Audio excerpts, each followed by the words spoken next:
Assalamualaikum warahmatullahi wabarakatuh. Perkenalkan nama saya Nadila Rahmi. Saya mahasiswi Magister Administrasi Rumah Sakit Universitas Muhammadiyah Yogyakarta. Di sini saya akan memaparkan mengenai urgensi dan manfaat layanan gizi halal dalam sistem kesehatan nasional. Seperti yang kita ketahui saat ini, layanan gizi halal merupakan aspek yang sangat penting dalam sistem pelayanan kesehatan, khususnya di negara dengan mayoritas penduduk Muslim seperti Indonesia. Kebutuhan akan layanan ini tidak hanya berakar pada nilai-nilai keagamaan, tetapi juga terkait dengan keamanan pangan, kenyamanan psikologis pasien, dan kepatuhan terhadap regulasi yang sudah tertera dalam Undang-Undang Nomor 33 Tahun 2014 tentang jaminan produk halal. Dalam pemaparan kali ini, bertujuan untuk menjelaskan urgensi dan manfaat dari pembangunan layanan gizi halal, serta mengidentifikasi tantangan yang dihadapi dan solusi yang dapat diimplementasikan. Mengapa gizi halal penting? Kita bisa lihat dari segi kebutuhan religius, kemudian yang kedua keamanan pangan, dan yang terakhir adalah kepatuhan regulasi. Yang pertama, layanan gizi halal yang merupakan bagian tak terpisahkan dari pelayanan kesehatan ini sudah berorientasi pada kebutuhan pasien Muslim, terutama di negara yang mayoritas penduduknya Muslim seperti Indonesia. Layanan ini bukan hanya persoalan tentang agama, tetapi juga terkait dengan keamanan pangan, kepercayaan publik, dan pemenuhan hak konsumen.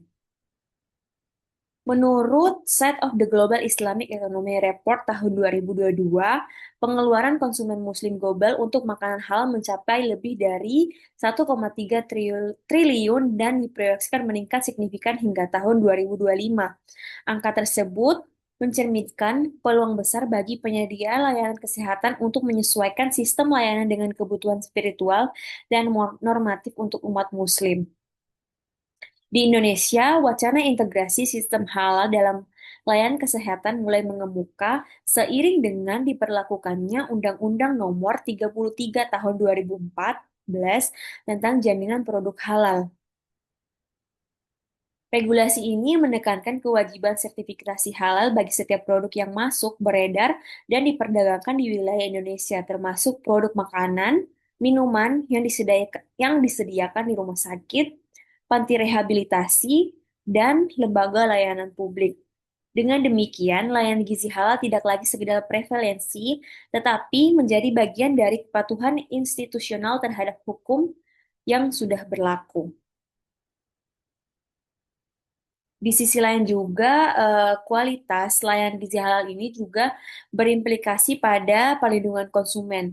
Makanan halal bukan hanya bebas dari unsur haram seperti daging babi, alkohol, tetapi juga prinsip toib, yaitu baik dari sisi kebersihan, keamanan, kemudian dari sisi proses produksi. Oleh karena itu, implementasi layanan gizi halal ini secara otomatis mendorong terciptanya standar mutu sesuai dengan prinsip food safety global. Baik, kita lanjut dimensi sosial dan ekonomi layanan gizi halal. Kebutuhan akan layanan gizi halal ini juga diperkuat oleh dinamika global di mana konsep halal telah berkembang dari isu religius menjadi bagian dari gaya hidup sehat atau halal lifestyle. Dalam perspektif ekonomi, perkembangan industri halal termasuk subsektor makanan dan layanan gizi halal mampu mendorong pertumbuhan ekonomi nasional serta menciptakan layanan kerja baru di sektor industri makanan.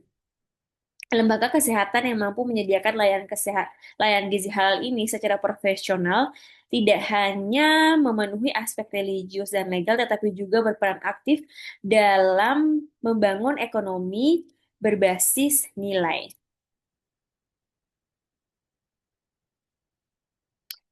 Dimensi sosial dan ekonomi layanan gizi halal ini kita bisa lihat dari kenyamanan pasien, kemudian perlindungan konsumen. Dari kenyamanan pasien ini, ketidakjelasan status halal makanan dapat menimbulkan kegelisahan bagi konsumen dengan berdampak negatif pada nutrisi pasien. Kemudian keyakinan spiritual terhadap kehalalan makanan berkolerasi positif dengan kepatuhan diet dan percepatan pemulihan bagi pasien itu sendiri.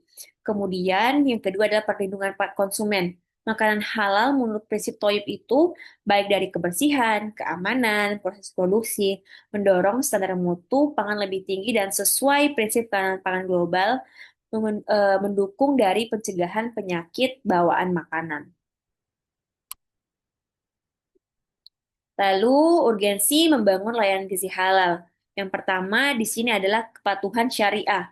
Pasal 4 dalam Undang-Undang Nomor 33 Tahun 2014 tentang Jaminan Produk Halal menegaskan bahwa produk yang masuk, beredar, dan diperdagangkan di Indonesia ini wajib bersertifikat halal. Hal ini mencakup makanan yang disajikan di rumah sakit dan lembaga layanan publik lainnya dalam Undang-Undang Nomor 33 Tahun 2014. Kemudian yang kedua, peningkatan kepercayaan pasien. Pasien yang makan yang pasien yakin makanan yang dikonsumsinya ini adalah halal, toib, akan merasa lebih nyaman secara psikologis sehingga mempercepat proses pemulihan. Hal ini juga mendukung pendekatan dengan pasien center care dalam pelayanan kesehatan modern. Yang ketiga adalah implementasi regulasi. Per tanggal 17 Oktober 2024, semua produk makanan dan minuman wajib memiliki sertifikat halal sesuai dengan tahapan awal implementasi dari Undang-Undang JPH. Keterlambatan dalam implementasi dapat menyebabkan sanksi administratif bagi institusi penyedia makanan itu sendiri. Kemudian yang keempat itu ada jaminan keamanan dan mutu pangan. Produk halal melalui proses verifikasi yang ketat sehingga menjamin keamanan, kebersihan, dan kesehatan pangan sesuai dengan prinsip gizi seimbang yang diatur dalam Permenkes nomor 41 tahun 2014 tentang pedoman gizi seimbang. Lalu yang kelima ada peningkatan reputasi institusi. Dalam peningkatan reputasi institusi ini, layanan gizi halal dapat menjadi competitive advantage bagi rumah sakit dalam menghadapi akreditasi internasional seperti GCI, Joint Commission International, yang menilai aspek sensitif terhadap budaya dan kebutuhan spiritual pasien. Lalu, manfaat membangun layanan gizi halal. Yang pertama itu adalah manfaat kesehatan.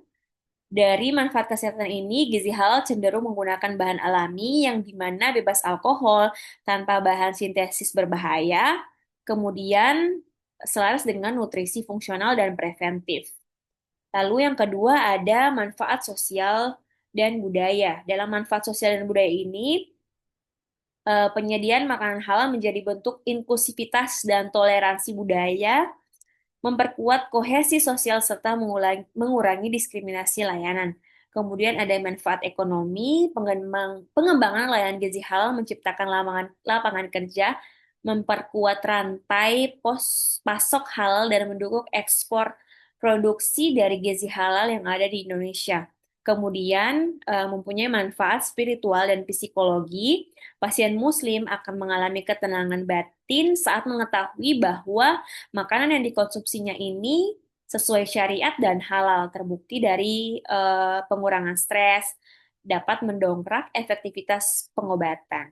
Kemudian yang terakhir ada manfaat akademik dan riset. Kebutuhan terhadap ahli gizi halal mendorong institusi pendidikan tinggi mengembangkan program studi atau sertifikasi profesi yang baru, serta penelitian lintas bidang antara gizi, syariah, dan manajemen rumah sakit.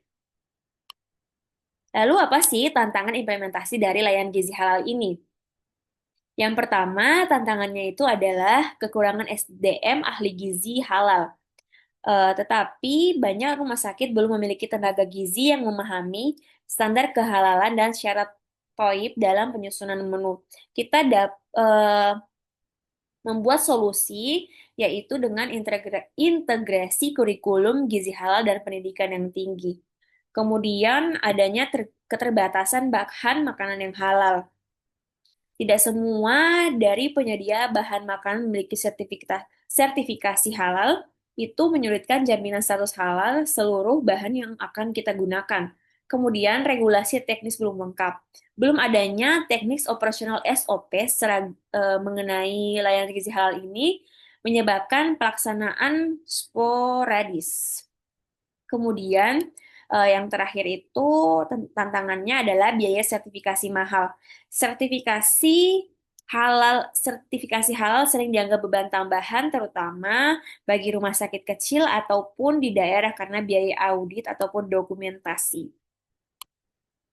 Solusi tentang layanan gizi halal. Yang pertama tadi untuk kekurangan SDM ini solusinya adalah integrasi kurikulum gizi halal di pendidikan tinggi. Kemudian terbatasnya bahan makanan ini solusinya adalah kerjasama dengan UMKM lokal yang telah terverifikasi halal oleh BPJPH. Kemudian regulasi teknis yang belum lengkap, kita dapat melakukan penyesuaian SOP layanan gizi halal berbasis rumah sakit oleh Kementerian Kesehatan dan MUI.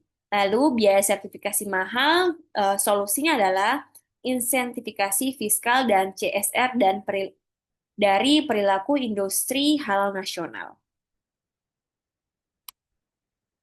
Kesimpulannya, layanan gizi halal untuk kesehatan inklusif.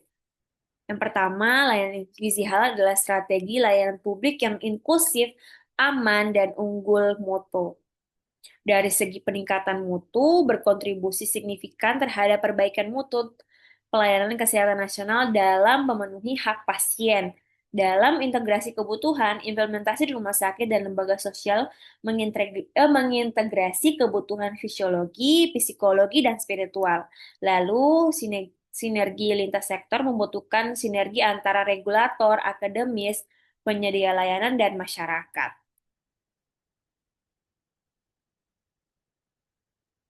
Terima kasih atas perhatian dan waktunya. Apabila ada kekurangan, saya mohon maaf.